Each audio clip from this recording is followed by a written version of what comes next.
তা খুব প্রাঞ্জল ভাষায় আপনাদেরকে বোঝাবার চেষ্টা করেছেন। এইরকম বলতে বলতে 2 মাস 6 মাস যদি কাটিয়েও দেওয়া হয়, প্রিয় রাসূল সাল্লাল্লাহু আলাইহি ওয়াসাল্লামের অবদানের কথা, উম্মতদের প্রতি তার যে দরদ, তা বলে শেষ করা যাবে না। ধর্মসভার মজলিসে এই কথাগুলো বলার উদ্দেশ্য কি? উদ্দেশ্য হলো এটাই যে নবী আমাদের প্রতি এত দয়া মায়া দরদ রাখেন, আমরা সেই নবীর নীতি নির্দেশনা মানার ব্যাপারে কতটুকু যত্নবান। বিচার হলো বিবেক এবং চেতনা সম্পন্ন মানুষের কাছে এটাই, অন্য কিছু না। আমরা যারা ইসলাম ধর্ম অবলম্বী মানুষ, আমরা নিশ্চয়ই জানি যে ইসলাম সত্য ধর্ম। এই ধর্মের শস্য দানা পরিমাণ কোনো ভুল ত্রুটি নেই। হযরত মুহাম্মদ সাল্লাল্লাহু আলাইহি ওয়াসাল্লাম পৃথিবীর সর্বশেষ এবং শ্রেষ্ঠ নবী। কিয়ামত পর্যন্ত তার পরে আর কোনো নবী আসবেন না। এই নবীর 63 বছরের জিন্দেগি প্রতিটি মুহূর্ত আমাদের জন্য শিক্ষণীয় বিষয়। দেখুন, পড়ে শিখতে হয়, স্পর্শ করে শিখতে হয়, দেখেও শিখতে হয়, কিছু শুনেও শিখতে হয়। সাহাবীগণ নবীকে দেখে শিখেছিলেন, আমরা নবীর বানিয়া হাদিস শরীফ গুলো শুনেও শিখতে পারি। আল্লাহ এক, এতে কোনো সন্দেহ নেই। ইসলাম আল্লাহর তৈরি করা ধর্ম, এতেও কোনো সন্দেহ নেই। মুহাম্মদুর রাসূলুল্লাহ সাল্লাল্লাহু আলাইহি ওয়াসাল্লাম আল্লাহ পাকের পাঠানো সর্বশেষ এবং শ্রেষ্ঠ নবী, এতেও কোনো সন্দেহ নেই। কোরআনুল কারীম যে আল্লাহর কালাম, এতেও কোনো সন্দেহ নেই। কাবা শরীফ যে বিশ্ব মুসলমানের প্রাণকেন্দ্র, এটাতেও কোনো সন্দেহ নেই। একেবারে নিঃসন্দেহের, নিষ্কলুষ, নির্দোষ স্রষ্টা নবী, ইসলাম, কোরআন, কাবা, এতগুলো সম্পদ থাকার পরেও মুসলমানদের পায়ে পায়ে এত বিপদ কেন? এত বিপদ কেন? যারা বাবরি মসজিদ ভাঙে, তারা 25 কোটি টাকার ফ্লাইট চাপে, আর যারা বাবরি মসজিদে নামাজ পড়ে তারা ইঞ্জিন ভ্যান চালায়। এটা কি আল্লাহর অবিচার নাকি আমাদের জীবন জিন্দেগির কোনো ব্যর্থতা? প্রথমেই একটা কথা মনে রাখা উচিত যে দুনিয়াটা ইমানদারের জন্য ভোগ বিলাসিতার জায়গা নয়। এটা ফার্স্ট আপনাকে মনে রাখতে হবে। জমি, জলকর, ভাটা, গাড়ি, বাড়ি, টাকা যেটুকু আপনি পেয়েছেন, এইটুকুর উপরেও আপনাকে বিশ্বাস করতে হবে যে দুনিয়াতে যেটা দেওয়া হয়েছে এটা আমার ভোগ করার জন্য দেওয়া হয়।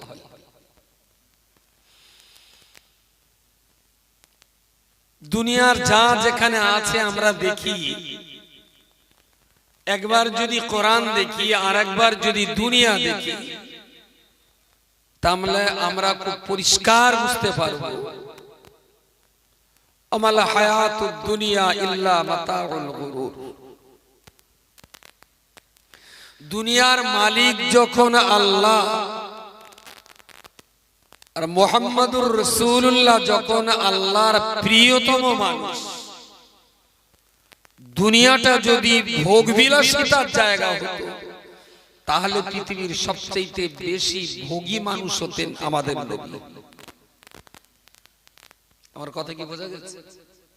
দুনিয়া তো আল্লাহ, দুনিয়াটা তো নরেন্দ্র মোদী না, দুনিয়ার মালিক তো মমতা ব্যানার্জি নয়, শেখ হাসিনা নয়, খালেদা জিয়া নয়, দুনিয়ার মালিক তো আল্লাহ।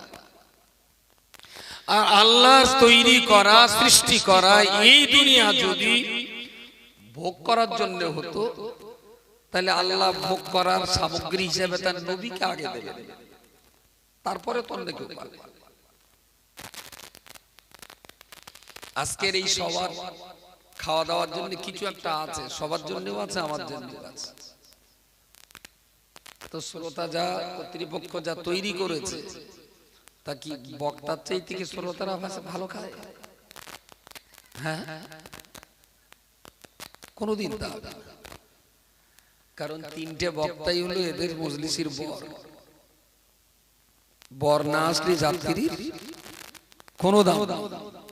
সেই জন্য বরে যা খাবে যাত্রী তার ছিটে ফোটাবে। কারণ সভা কমিটি খুব দাওয়াত করে পথ খরচা দিয়ে ডেকে নিয়ে এসছে, আর আপনাদের শুধু মাইকে বলে দিয়েছে মনে হয় আসিস, না হয় না আসিস। কারোর বাড়ি গিয়ে হাতে পায়ে ধরে বলে দিয়েছে, আপনাদের ডায়েরিতে লিখে দিয়েছে, আসার জন্য পথ খরচা দিয়েছে, ঘোড়ার ডিম দিয়েছে। তো এদের কাছে সামান্যতম বক্তারা যদি শ্রোতাদের চেয়ে একটু বেশি সম্মান পায়, তো আল্লাহর কাছে গোটা বিশ্বের তুলনায় রাসূলুল্লাহ বেশি সম্মান পাবে, এটা তো খুবই স্বাভাবিক। পৃথিবীটা যদি ভোগের সামগ্রী হতো তাহলে তায়েফের মাটিতে রাসূলকে পাথর খেতে হতো না। দুনিয়াটা যদি ভোগ বিলাসিতার ঠিকানা হতো তাহলে রাসূলুল্লাহকে আধখানা খেজুর খেয়ে ইফতার আর বাকি অর্ধেকটা খেজুর খেয়ে পরের দিন রোজার সেহরি করতে হতো না। দুনিয়াটা যদি ভোগ বিলাসিতার জায়গা হতো তাহলে রাসূলুল্লাহকে ছাগলের চামড়া শুকিয়ে তার ভিতরে খড় ভর্তি করে দিয়ে বালিশ হিসাবে ব্যবহার করতে হতো না। দুনিয়াটা যদি ভোগের সামগ্রী হতো তাহলে খাজুরের পাতার তৈরি চেটায় রাসূলুল্লাহকে জীবন কাটাতে হতো না। দুনিয়াটা যদি ভোগের সামগ্রী হতো তাহলে হযরত ওমর রাদিয়াল্লাহু আনহুকে তলোয়ার খাপটাকে বালিশ হিসাবে ব্যবহার করতে হতো না। তো রাসূলের যদি এই অবস্থা হয়, খলিফায়ে রাশিদুন আবু বকর, ওমর, ওসমান, আলী রাদিয়াল্লাহু তাআলা আলাইহিম আজমাইন, তাদের যদি এই অবস্থা হয়, খাজা মুঈনুদ্দিন চিশতির যদি এই অবস্থা হয়, মুজাদ্দিদ আল-ফিসানির যদি এই অবস্থা হয়, ইমাম আবু হানিফার যদি এই অবস্থা হয়, তাহলে সেই ইসলাম ধর্ম অবলম্বী মুসলমানরা দুনিয়াটাকে এত ভোগ করতে চায় কেন? এরা কি মুসলমান না অন্য কিছু? আপনার যদি মনে হয় দুনিয়াটা ভোগ করার জায়গা, ভেরি গুড, আমি আপনার ভোগ করতেই দেবো। কতক্ষণ ভোগ করতে পারেন আমি একটু দেখেন। এর একটু তাবারুকের ব্যবস্থা রেখেছে। এখানে যারা আছেন কেউ কি রাত্রি বাড়িতে ভাত খেয়েছেন? এক আধজন, অনেকে আছেন জানেই তো সবার শেষ হয়ে যাবে, এরা তো একগাল দেবে। আচ্ছা, যারা এখনো সন্ধ্যেতে খায়নি নিশ্চয়ই তাদের পেটে একটা খিদে আছে, স্বাভাবিক। আমারও খিদে ছিল, আমি একগাল খেয়ে এসেছি। আমার খাওয়ায় সভা বন্ধ হয়নি, কিন্তু আপনাদের খাতে দিলে সভা তারপর শয়েকের মুদ্দানসা, সেজন্য আপনাদের দেওয়া হচ্ছে না, একেবারে শেষ করেই দেওয়া হবে। মিনা খালাক নকুম সভা কবর দে, তারপরে শ্রোতাদের কলমাকা নিয়ে। আচ্ছা, আপনি যদি ভোগ করেই থাকে এই রাত্রিবেলা, এরা একটু খিচুড়িও না পোলাও না কি করিস ওটা কি তাহিরি, এরা তাহিরি না তেয়ারি একটা খাবার তাই তৈরি করেছে, খেতে ভালো লেগেছে। এবারে ভোগের ব্যাপার, আপনি কি চান? হরিণের গোশত খাবেন না গন্ডারের গোশত খাবেন? যা চাবেন তাই তাই, তবে আমি যতক্ষণ দেবো ততক্ষণ খাতি হবে, পারবো না বললে কিন্তু গলায় বাঁধা। যদি দুনিয়াটা ভোগের জায়গা মনে করে তাহলে আপনারা ভোগ করতেই দেবো, দায়িত্ব নেবে কেনা? পৃথিবীতে যা যা আছে আপনি যা চাবেন সেটাই দেবো, তবে আপনার জুট বন্ধন খেলি হবে না। আমি যতক্ষণ দেবো ততক্ষণ খাতি হবে। কতক্ষণ ভোগ করবে? তেয়ারি দুটো খেলেন, 2 পিস গোশ খেলেন, আমি বললাম 2 পিস গরু গোশত লাও নেবেন, আমি বললাম 3 পিস মুরগির গোশ লাও আপনি নেবেন, আমি বললাম 8 ইলিশ মাছের মাথা লাও আপনি সেটাও নেবেন, আমি বললাম একটু বাটা সন্দেশ লাও আপনি সেটাও খাবেন, আমি বললাম 200 গ্রাম দই নাও। ভাই আজ যেন যাচ্ছে না, সারা গলায় পা দেবো, দুনিয়া তো ভোগ করা যাবে, ভোগ কর। একটা টাইম তো 2 হাত তুলে দিতেই হবে আপনাকে, হাত তুলতে হবে না? এই খাইয়ে খাইয়ে অতিরিক্ত যখন হবে তখন আপনাকে বলতেই হবে ভাই খেয়ে যা বিপদ, এর চাইতে খালি পেটে ভালো ছিলাম। বলতে হবে না? হবে না? কি ঘোড়ার ডিম ভোগ করবেন দুনিয়ায় আপনি আমার বলেন? সোনা খাবেন তাই 50 গ্রাম খাবেন, 1 কেজি খাবেন, 1.5 কেজি খাবেন, তাই বলে 1 কুইন্টাল তো খাতি পারবেন না। পেটে যতটা জায়গা খান না আপনি, কতটা খাবেন? 30 লাখ টাকা 35 লাখ টাকা কি? তা আপনি যদি 3 কিলো সোনা খান তা হার্ডলি 1 কোটি টাকা। তারপরে গিয়ে হাত তুলে দিতে হবে ভাই আমি আর পারবো না। আমি যদি জিজ্ঞেস করি তুমি তো ভোগ করতে এসো, কাকা ভোগ করো, তাহলে দুনিয়ায় খেয়েও খেয়েও শান্তি নেই। উঠতি বয়সের নচাংড়া ছেলেরা তিরিং তিরিং করে নাচে, বের কথা শুনে, বের কথা শুনলে পাগলের ফাঁসি লাগে, তারও একটু মনে মনে আনন্দ হয়। আচ্ছা ওর তো মনে আনন্দ, একটা বে দিলুম খুব আনন্দ, আর একটা দিলুম জানি একটু টান টান ভাব, আর একটা দিলুম, ফেরারটা দিলুম কচি আর বাগানে থাকবে না, তখন মামুর বাড়ি থাকবে। বাড়ি আসার বিশ্বাস হচ্ছে না আমার কথা, তাহলে তার দোমামি দেই কত বড় মদ্দা নিয়ে আসে।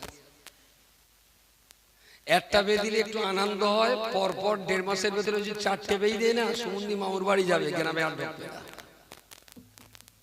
এ জ্বালা যারা পড়েছে তারা জানে বাচ্চারা হাত আড়াচ্ছে ব্যাপারটা কি, তোরা বুঝবি একটু বড় হ। তাহলে পৃথিবীতে বিয়ে শাদী করেও খুব শান্তি নেই, একটা টাইমে ঘর ছেড়ে পালাতে হবে, 4টে যা মিলে তোমার সোর কেলান কালাবে। বলবেন বাড়ি ঘর ভেরি গুড আপনি তৈরি করুন, কোনো সমস্যা নেই, কিন্তু পৃথিবীতে জাপানে তো বছরে কত হাজার বার ভূমিকম্প হয় তার ঠিক নেই, কত হাজার বার ভূমিকম্প হয় তার ঠিক নেই, যার জন্য জাপানে পাকা ঘর খুব কম, বেশিরভাগ কাঠের বাড়ি, বেশিরভাগই কাঠের বাড়ি। ঘর বাড়ি করুন আপনি কি দিয়ে করবেন? সোনা দিয়ে করবেন, হিরে দিয়ে করবেন, জামানুত শৈবাল প্রবাল চুন্নি পান্না কি দিয়ে করবেন করুন, কিন্তু ভোগ করতে পারবেন?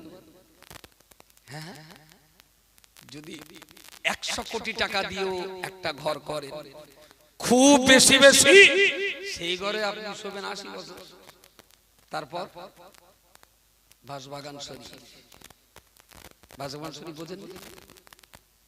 কোন ছেলে বিলে চাবে যে ঘরটা আমার বাপের খুব শখের ঘর, এই ঘরের ভেতরে গর্ত করে বাপটার কবর দেই? কোন ছেলে? মেয়ে জামাই কাঁদবে সবাই, কিন্তু কেউ চাবে না যে ঘরে থাক, কাঁদবে, বাপের দরদে বুক ফেড়ে ফেড়ে দেবে, চুল ছেড়বে। আমি যদি বলি খালাম না, তা আব্বার প্রতি যখন এত দরদ, তাহলে তোমার বাড়ির এই বারান্দাটাই দেই, তাহলে মধু 3-4টে ছেলে কমনে রাখি বলতেন, এক কাজ কর কলা বাগানে দেয়। আচ্ছা এ ধ্যানাসি কান্নার কোনো মানে আছে? ও তো ধ্যানাসি কান্না। স্বামী মরে গেলে স্ত্রী প্রচন্ড কাঁদে, আমার সোনা বলে 14.5 আলিফ টান মারবে, তারা ঝুজুর গাছ হাতে শোনা যাবে। আমি বললাম ও ভাবি সত্যি তোমার সোনা চলে গেছে, তা তুমি কেঁদো না ভাবি, আমি ভাই যেখানে শোবে ওখানে কবরটা একটু ফাঁকা করে তোমারও পাশে একটা জায়গা করে দেবেন, যাবা? কোন শালি আছে যাবে ওখানে? স্বামীর দরদে পাশে শোবে কোন শালি?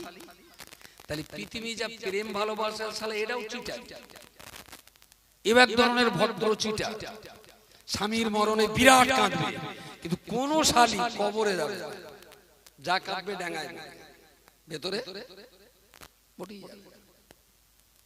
এমনি দুটো যখন লাইলি মজনু এক ঘরে শোনে না, বিরাট গল্প। তুমি মরে গেলে না, আমি পাগল হয়ে যাবো। এ বললো তুমি বললি না, আমি সারা জীবন আর আমি এরম শোনার চাঁদার পাবো না। অনেক অনেক বউটা মরে কবরে যাক, সালা মাটি শোকানোর আগে আরেকজনের সঙ্গে হুক্কল করবে। কোথায় দেখাচ্ছেন সব মায়া কানে, সব সময় চিটিং।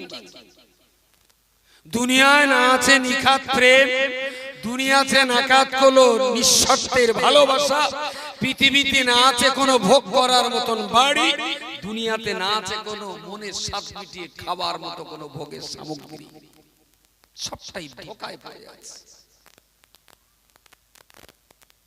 আপনি মরুন, যদি আল্লাহ তকদিরে রাখে জান্নাতের যে বর্ণনা রাসূলুল্লাহ দিয়েছেন হাদিস শরীফের ভিতরে, বান্দা জান্নাতে যাবে তো আল্লাহ বলবেন তোমাদের কার কতটা জান্নাত বরাদ্দ, কত বড় জান্নাতটা ঘুরে এক চক্কর দেখে। তা এরা তো তখন জান্নাতের ভেতরে গিয়ে ফেড়ে ফেড়ে দেবে। দুনিয়া থেকে তো তালপাতার ঘরে, আর পেয়েছে ওই রাজপ্রাসাদ, যাতাই আনন্দ। জান্নাতের ভিতরে গাছগুলো থাকবে, গোড়াগুলো উপরের দিকে আর পাতাগুলো নিচের দিকে। এদিকে ডালপালা বাড় যেমন উপরের দিকে, আর জান্নাতের গাছের ডালপালার বাড় নিচের দিকে থাকবে। তো গেট পার হয়ে ভিতরে যেই দেখবে সুন্দর সুন্দর গাছ, আর তাতে ফল আছে ভালো। শুধু এটা মনে মনে হবে, এটা খেয়ে দেখতে পারলে হয়তো, লগাও নেই, আংশুড়িও নেই, ইটও নেই, ঢালা পারবো কি? মুখে বলবে না, মুখে বলবে না। এখন তো মোবাইল, আগে রিট্রিট সে মোটা মোটা দানা ছিল, চার হাত পাতে টিপতে হতো এরকম করে। এখন সেসব না, স্ক্রিন টাচ, তাই না? তারপরেও আবার অ্যান্ড্রয়েড করলো কি, যদি তোমার হাতে পক্ষঘাত হয় তাহলে হাতে টিপতে হবে না, শুধু বলো বক্কা, বললি বক্কার নম্বর বেরিয়ে গেল। আছে না মোবাইল, যে যেরাম নাম সেভ করেছে বলে দিলে ভদা বেরিয়ে গেল, ভদা নম্বর, যা বলবে তাই বেরিয়ে। বিজ্ঞান এখন চিন্তা করছে, হাতেও টেপবে না, মুখেও বলবে না, শুধু মনে মনে ভাববে, ফোনে যেন সেই কলটাই আসে। এখন মানুষের হার্টের স্পন্দনের সঙ্গে, আত্মার স্পন্দনের সঙ্গে মোবাইলের কানেকশনের জন্য বিজ্ঞানীরা খুব ব্যস্ত। হাতেও বলবে না, মুখেও বলবে না, মনে মনে হবে গোলাম আলীর মেয়ে ফ্রাং করে লেগে যায়, কিচ্ছু বলা লাগবে না। এরা পারবে কি না পারবে আমি জানি না, তবে এরা লড়াইটা করে যাচ্ছে। হার্টের স্পন্দনের সঙ্গে, ব্রেনের শিরার গতি প্রকৃতির সঙ্গে মোবাইলের যে সার্কিট আছে তার কানেকশনের জন্য ওরা ব্যস্ত।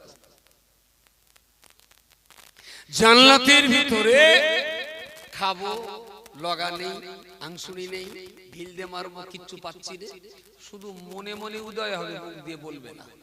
উদয় হওয়ার সাথে সাথে ওই গাছ উদয় হওয়ার সাথে সাথে এদের আত্মার চাহিদার সঙ্গে জান্নাতের গাছের অদৃশ্য কানেকশন আল্লাহ সৃষ্টি করে দেবেন। সুবহানাল্লাহ। শুধু মনে বলার সাথে সাথেই, মনে উদয় হওয়ার সাথে সাথেই দেখবে ফলটা ঠোঁটের কাছে এসে হাজির। ও তখন গালটাও হা করবে, আর হাতটা দিয়ে ঢোকানোতে যাওয়ার আগে, হাত দিয়ে ঠেলে দেওয়ার আগে গাল হা করলে ফলটা নিজের ইচ্ছায় গালের ভিতরেও চলে যাবে। সুবহানাল্লাহ। খেয়ে তো এক অসম্ভব রকমের আনন্দ। পৃথিবীতে কাশ্মীরের আপেল খেয়েছি, বাংলার হিমসাগর ন্যাংড়ার গাছ পাকা আম খেয়েছি, আরো হাজারো ফল খেয়েছি, কিন্তু এত সুস্বাদু ফল তো খাই নাই। একটার পর একটা খাবে, একটার পর একটা খাবে, খেয়ে একদম 34 নম্বর গোডাউন গলা গলা, আর কোন লাইন। খাওয়া বন্ধ করতে দুপা সামনে তাকাতেই দেখবে আগের ফলের চাইতে এইটা দেখতে শুনছি আরো ভালো। মনে মনে শুধু একটু আফসোস হবে, আগেরটা যদি দুটো কম খাতুম তা আবার নতুন এই দুটো খাওয়া যেত। আগে দুটো যদি কম খাতাম তাহলে এখন আমার দুটো, এই আফসোসটা হবে। আফসোসটা ভিতরে উদয় হতেই পরে একবার ঢেকুর উঠবে, পুরো পেট খালি হয়ে যাবে। বলুন সকলে সুবহানাল্লাহ। আমাদের অতিরিক্ত খাওয়ার কারণে বদহজমের যে ঢেকুর ওঠে সেটা হলো দুর্গন্ধযুক্ত, আর জান্নাতীরা অতিরিক্ত খাওয়ার কারণে একে ঢেকুরে পেট খালি, আবার সেই ঢেকুরটার ভিতরে গন্ধ থাকবে মেশক আফরানের, মেশক আম্বারের গন্ধ। বলুন সকলে সুবহানাল্লাহ। সেই ফলটা আবার খাবে, খেয়ে একদম শেষ পর্যন্ত খেয়ে খেয়ে খেয়ে পেট ভর্তি, তাহলে আগে একটু যাই, দেখবে আবার আবার পেট খালি, আবার ভর্তি পেট খাবে। জান্নাতীরা যদি মনে করে শুধু 24 ঘন্টা গেলবো, 24 ঘন্টাই ভোগ যদি করতে হয় তো জাহান্নামে যে ভোগ করতে হবে। আর আমি গ্যারান্টি দিচ্ছি, দুনিয়ার যদি ভোগ করার ইচ্ছা হয় তাহলে দায়িত্বটা আমি নেব, কি খাবেন তাই। তবে আমি যতটা দেবো ততটা খাতি। লোক খিদের চোটে যত পায় ধরে, অতিরিক্ত খাবার চাপ দেওয়ার চোটে তার চাইতে বেশি পায় ধরে। খিদে সহ্য করা যতটা কষ্টকর, অতিরিক্ত খাওয়ার বদহজম সহ্য করা তার চেয়ে বেশি কষ্টকর। দুনিয়া ভোগ করা জায়গা না, মোটেই ভোগ করা জায়গা। দেখতে পাচ্ছেন না, 37 বিঘে জমি আছে জল করে, 3 তলা কোঠা বাড়ি আছে, ইট ভাটা আছে, 4-5টা দোকান আছে মার্কেটে। চাচা রাত্রির বেলা খাতি বসলো কি, নেরকলের মালা বানা ছোট ছোট রুটি আর 1 কাপ চা, সে তো মনে হচ্ছে 20 লিটার চালের পান। চাচা ওই গড়াচ্চার বাঁধনের মতন ছিটছে। আমি চাচা তুমি এত কি রে, তোমার পুকুরি মাছ, খেতে বেগুন, ফ্রিজি দই, ওখানে রসগোল্লা, এইসব থাকতে তুমি এই বাঁধনের মতন রুটি চেবাচ্ছ? খোকা 495 সুগার। ভোগ ভোগ ভোগ ভোগই গেছে, সব চোখের সামনে থাকবে, কিন্তু খাবার মতো কোনো হিম্মত। আমাল হায়াতুদ দুনিয়া ইল্লা মাতাউ, দুনিয়াটা হলো একটা ধোঁকা। চারিদিকে যা দেখবেন আপনি ধোঁকার পিছনে ছুটছেন।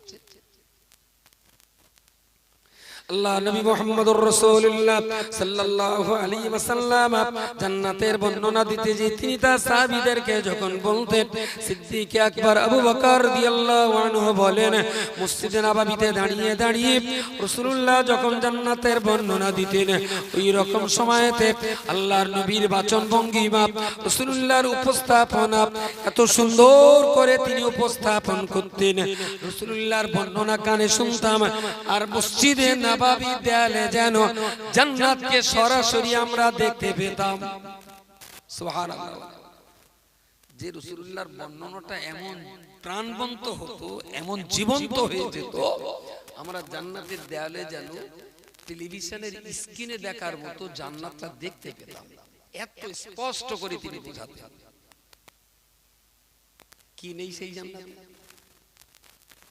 বিড়ি বিড়ি বিড়ি, খৈনি, তেরঙ্গা শেখা, গুটকা চুটকি, শান্তি আছে জান্নাতে? মনের শান্তি আছে, প্যাকেটের শান্তি? হ্যাঁ মনের শান্তি আছে জান্নাতে। চাচা আমাকে, চাচা আপনার যুগ শেষ, আমি কোন শান্তির কথা বলতেছি? আপনার নাতি ভালো লাগে, ওরে জিজ্ঞেস করছেন কোন শান্তির কথা? জান্নাত সব কিছু নেই, ফিহা সালাম সালাম সালাম।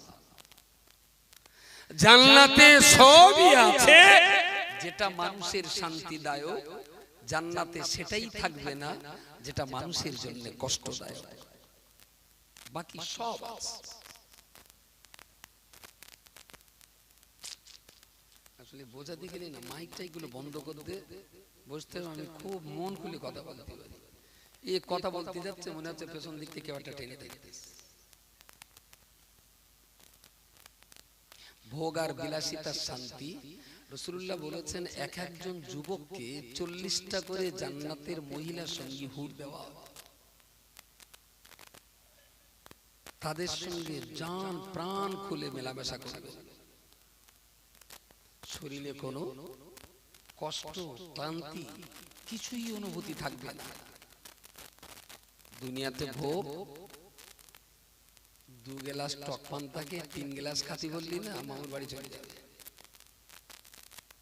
ও বাড়ি থাকবে না, ছুটিয়ে মামার বাড়ি চলে যাবে। যে ঝাঁড়ালা থেকে মরাচ্ছে তো মামার বাড়ি যায়। কিসের দুনিয়া এটা? কি ভোগ করার জায়গা? না বাড়িতে ভোগ, না গাড়িতে ভোগ, না খাওয়ায়, না পোশাকে, না আত্মীয়তায়, না কুটুম্বিতায়। পৃথিবীটা ভোগ করার জায়গা না। একটা বিয়ে বাড়িতে গিয়েছিলাম, সেখান থেকে নাক কান মোড়া দিয়েছি যে এরম বিয়ে বাড়ি যেন আমার আসতে। একদম কাউন্টারের ঢোকার বাইরে পকোড়া আছে, ফুচকা আছে, লস্যি আছে, তারপর সেই দই ফুচকা আছে। এখন আমার হালি পড়ে উঠেছে দই ফুচকা। মোটামুটি আরো কি জানো, ও মুরগির ছোট ছোট টুকরো ভাজা গোস্ত আছে, 5-6 টাকা। আমার মনে হলো প্রথমে দূরেতে দেখে ভাবলাম বোধহয় বিয়ে বাড়ির অনুষ্ঠানে কেউ দোকান টোকান দিয়েছে। পরে দেখলাম না, সব ফ্রি, সব মেয়ের বাপ আয়োজন করেছে। তা কচিরা লাইন দিয়ে ফুচকা খাচ্ছে, কেউ চা খাচ্ছে, কেউ কফি খাচ্ছে, কেউ লস্যি খাচ্ছে, কেউ ওই মুরগির গোস্ত ফ্রাই করা ভাজা করা ওই খাচ্ছে, যে যার মতন খাচ্ছে। আমার বললো ভাই খাবেন? আমি দেখ ফুচকা বিরাট ভালো খাবার, তা আমি জীবনে রাস্তার ধারে দাঁড়িয়ে খাইনি, কখনো কখনো মার্কেট থেকে কিনে নিয়ে ঘরে গিয়ে খাই। এই যে রাস্তার ধারে হাত পেতে দাঁড়ানো, এই যে একটা রোহিঙ্গা পানা ভাব। দেখেন 7-8টা লাইন দিয়ে দাঁড়ায়, আর সব ফকিরের মতন পেতে দাঁড়িয়ে রয়েছে। ও মুড়োপন্ত যাবে, আবার এই মুহূর্তে শুরু হবে। দেখেন আমি চালা টাকা দিয়ে ভিখারি হবে কেন? আমার জীবনের রেকর্ড নেই, আমি কোনোদিন ওই ফুচকা ভালো খাবার খাই, কিন্তু রাস্তাতে পেপারে করে দেবে, বাড়ি গিয়ে এক জায়গায় বসে হদ্দ খাওয়া গাড়ির টাকা দিয়ে বসে ফুটপাতে খাবো কেন? ঘরের ভেতরে খাটে বসে খাবো। খেয়েছি তো ছেলেপিলে তো বিয়ে বাড়ি খেয়ে ঘুরে গেলে যাচ্ছে। আমি ভাই একটু ফুচকা খাবে? আমি তুই দুটো রেখে দে, ভেতরে যখন খেতে বসবো তখন দিবি। তো ভাই তাহলে ভেতর থেকে বাড়ি পেলে দেবো না? হ্যাঁ ঠিক আছে। যথারীতি খেতে বসছি, ও 2 পিস ফুচকা নিয়ে একটু লস্যি নিয়ে আমার প্লেটে দিয়ে এসছে, তখন খেয়ে। এখন প্লেট দিয়েছে, হাত মোছা একটা রুমাল দিয়েছে, সেই সঙ্গে দেখে না 2 পিসটা পানা একটা খুচরো একটা বই খুলে দেখি, এপিটি ছেলের পক্ষের না, এপিটি মেয়ের পক্ষে না, ভিতরে হাড়ির ভেতরে যেসব ফেরেশতা আছে তাদের নাম। তা দেখলাম এপিট এপিট গুনে দেখলাম 22 রকমের আইটেম, 22 রকমের। তা শুধু দেখতে বলছে আল্লাহ মানসি খাবে না ইয়াজুজ মাজুজি খাবে? মানুষ তো এরকম গেলা না, 22 রকম খাবার মানসি খাবে, সেটা ইয়াজুজ মাজুজ দরকার। ইয়াজুজ মাজুজের রস শুনেছেন কখনো? কোরআন শরীফের সম্ভবত 18-19 পারায় ইয়াজুজ মাজুজের ঘটনা বলা আছে।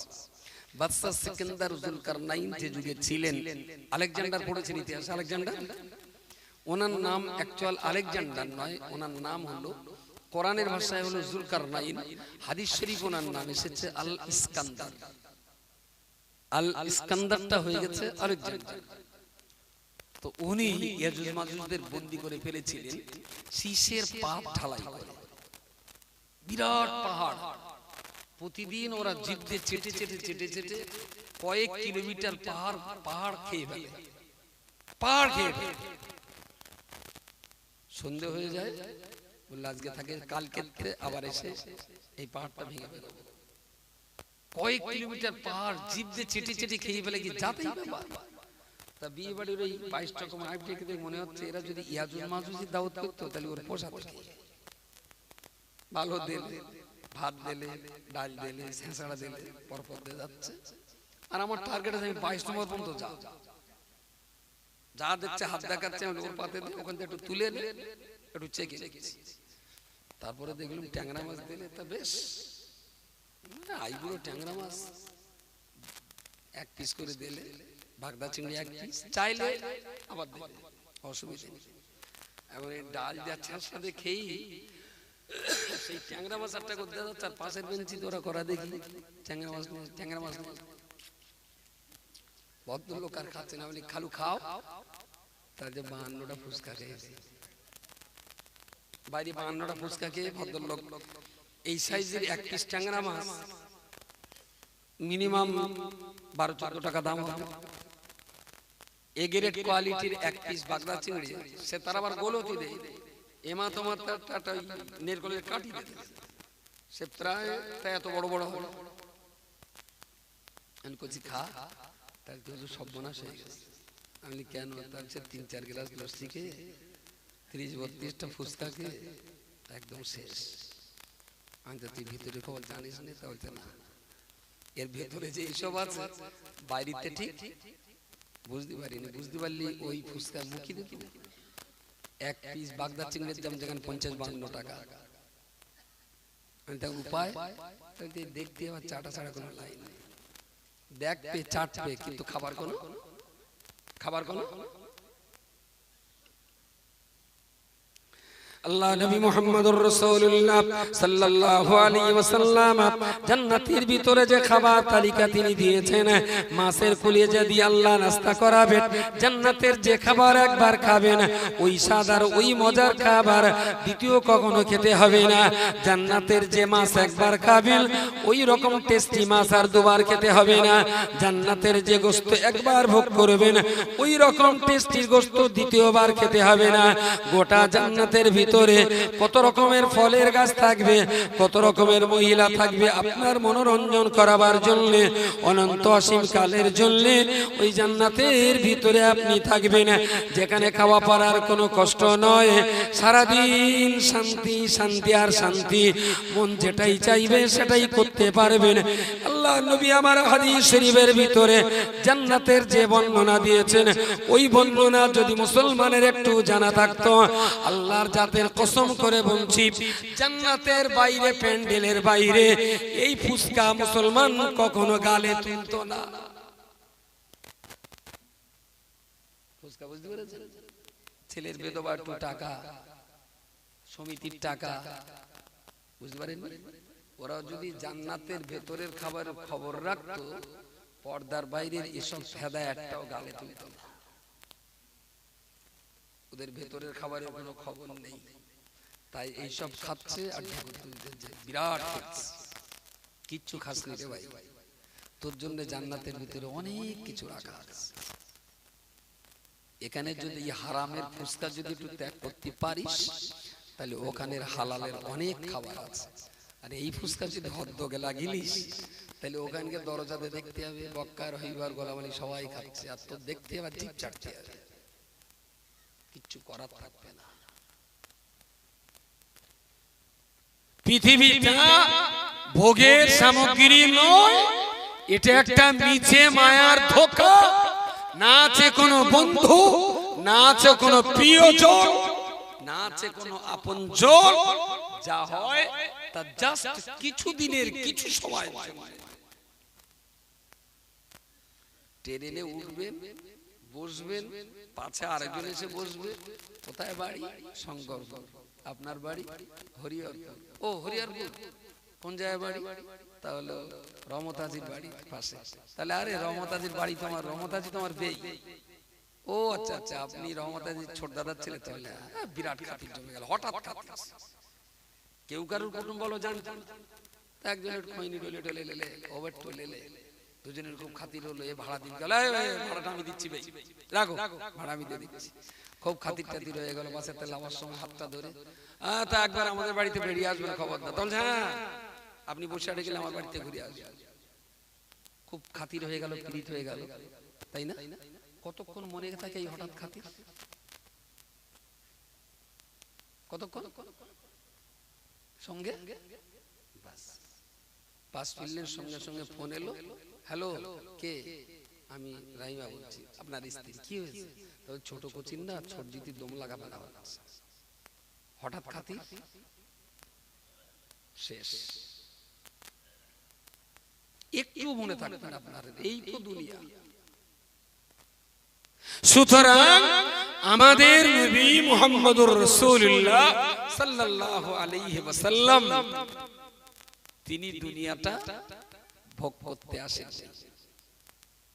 আল্লাহ একটা সময় নবীকে বলেছিলেন, ইয়া রাসূলুল্লাহ, যদি আপনি ইচ্ছা করেন, যদি ইচ্ছা করেন, আপনার তো খাওয়ার কষ্ট, পড়ার কষ্ট, মাকার কষ্ট, আপনার তো কষ্টের শেষ নেই। যদি আপনি মনে করেন একটু ভোগ বিলাসিতা করবেন, তাহলে ওহদ পাহাড়টাকে সোনার বানিয়ে দিচ্ছি, ভোগ বিলাসিতায় থাকবেন। রাসূল বলেছিলেন না, আমার প্রয়োজন নেই। আল্লাহ বললেন আপনি কি চান? বললেন আমি চাই আমার কওমের মানুষগুলোকে আপনি হেদায়েত নসিব করুন। বলুন সুবহানাল্লাহ। আমার এই প্রতিবেশী এরা সব যদি হাসরের মাঠে বিচারে জাহান্নামে যায়, আমি জান্নাতে যে শান্তি পাবো না। আমার সুখ শান্তি আর ভোগ বিলাসিতার জন্য ও পাহাড়কে সোনার করে দিতে হবে না, বরং জাহান্নামী মানুষগুলোকে হেদায়েতের পথটা দেখিয়ে দিন, আমি যেন ওদের সঙ্গে একই সঙ্গে জান্নাতে থাকতে পারি। বলুন সকলে সুবহানাল্লাহ। এই তো তিনি দুনিয়াটা চান। আমরা কেন দুনিয়ার এত ভোগ বিলাসিতায় ডুবে যাই? আর আপনাদের বলবো কি, আমি আমার নিজের উপরেও বিশ্বাস রাখতে পারছি। আপনি তো শ্রোতা, আমি তো বক্তা। আপনারা তো কম জানেন, আমরা তো একটু বেশি জানি। বেশি না জানলে আর এখানে তোলেন, অহংকার করছি না, একটা কথা বোঝাবো তাই বলছি। সেই আমি কবরের ভয় দেখিয়ে, জাহান্নামের ভয় দেখিয়ে, ফেরেশতার ভয় দেখিয়ে, ফুলসরাতের ভয় দেখিয়ে, আবে হায়াতের পানিতে গোসল করার লোভ দেখিয়ে, কাউসারের পানি পান করার লোভ দেখিয়ে সুন্দর করে 2 ঘন্টা করার পরে সব শ্রোতাদের বলে দিলাম, বাবা পরকালের চিন্তায় থাকুন, দুনিয়ার চিন্তা করবেন না, দুনিয়ার পিছনে দৌড়াবেন না। নেবে গিয়ে বিজলি গাদার আড়ালে কমিটির ছেলের সাথে টাকা দিল। আমি বললাম ক টাকা? তাহলে 3,500 টাকা। 33,000 দেওয়ার কথা, তুই 3.5 দিচ্ছিস, হড়া বালতি এখান থেকে। আচ্ছা, ওই মৌল সাহেবের জীব আর তার পাশা কোনো পার্থক্য আছে? বলেন বলেন।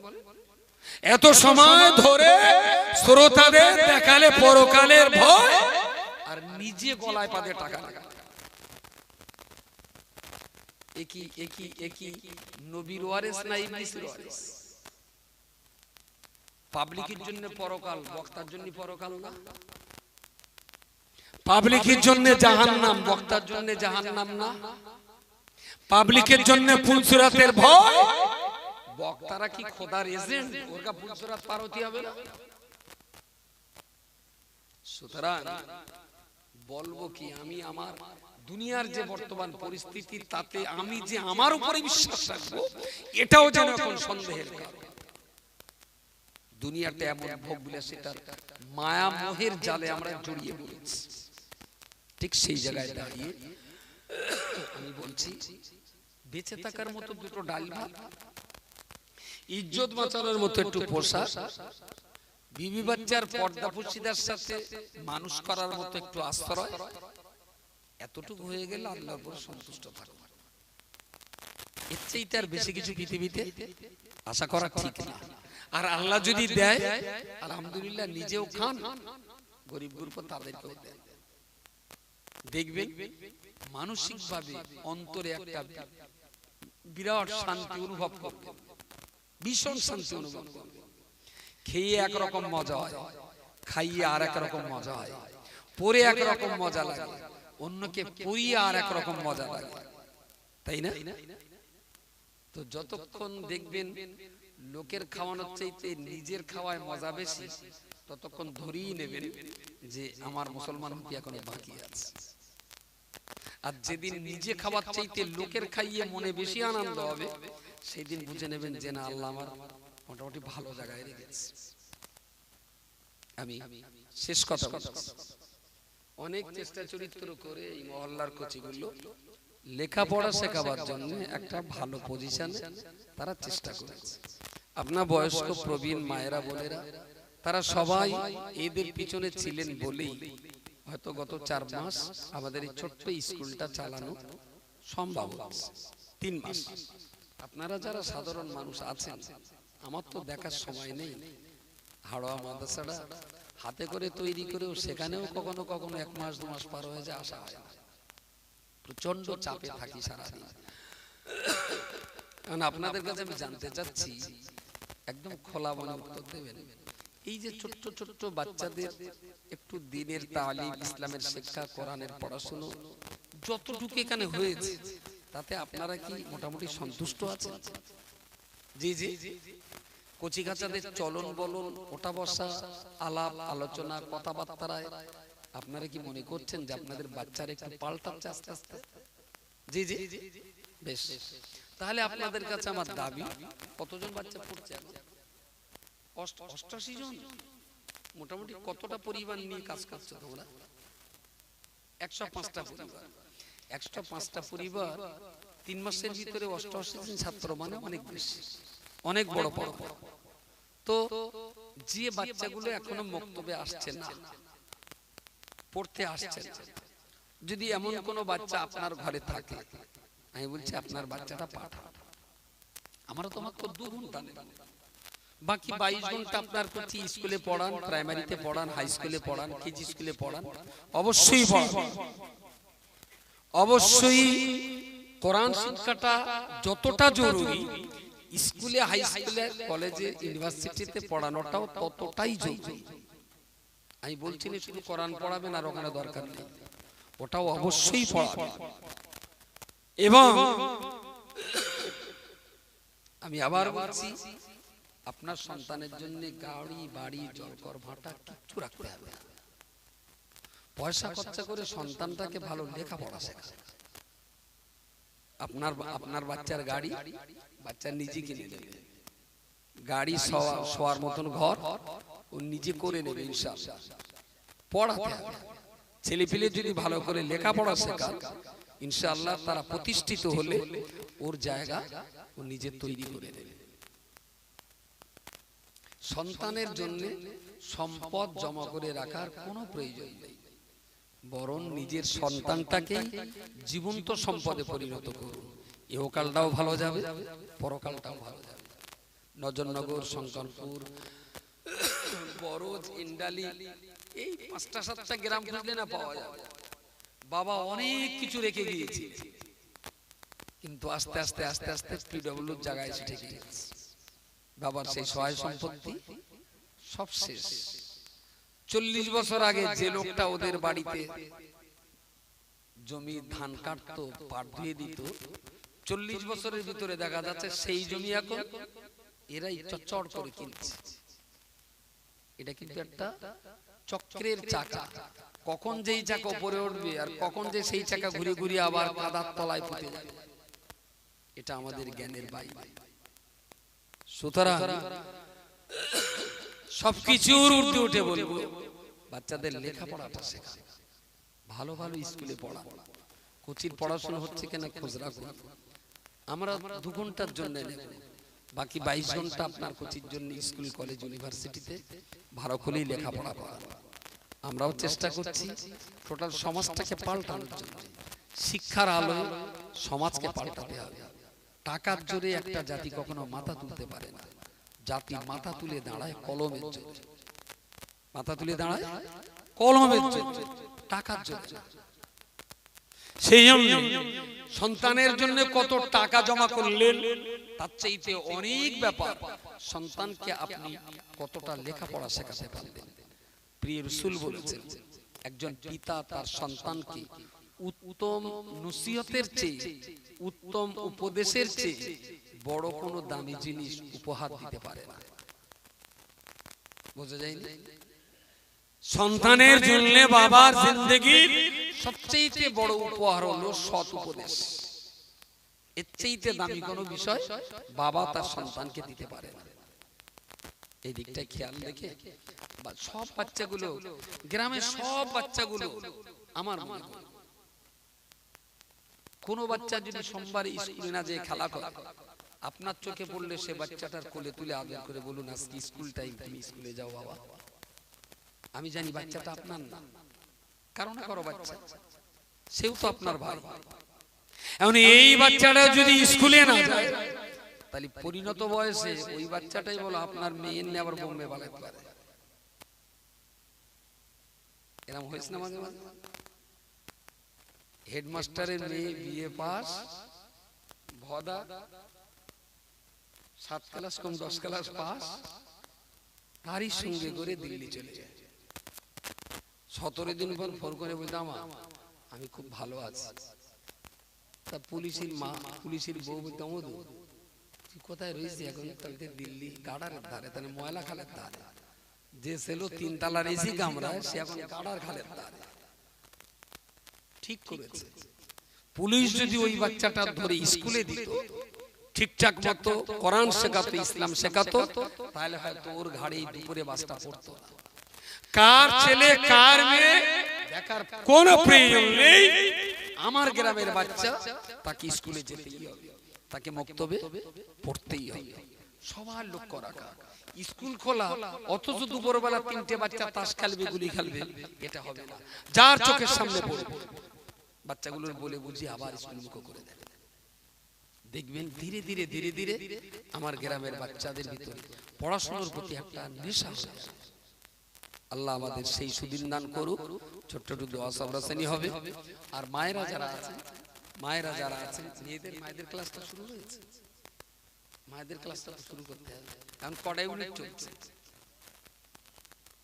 ও আমাদের তো 6টা ক্লাস, 6টা স্কুল, 3 থেকে 6 বছর।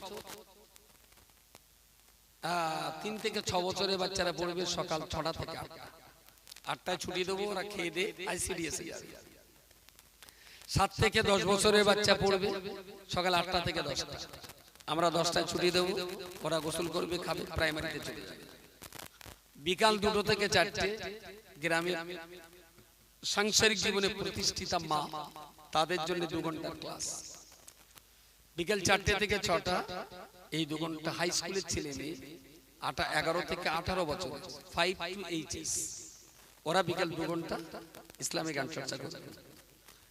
মাগরিব থেকে এশা 50-এর উপরের বৃদ্ধ মানুষ, তারা মাগরিব পড়ে মসজিদ থেকে বেরোবে না, ওখানে এশার নামাজ পর্যন্ত ইমাম সাহেবের কাছে দিনের খুঁটিনাটি মসলা মাসাইল, কোরআন শিক্ষাটা বড় মানুষদের শিখতে হবে।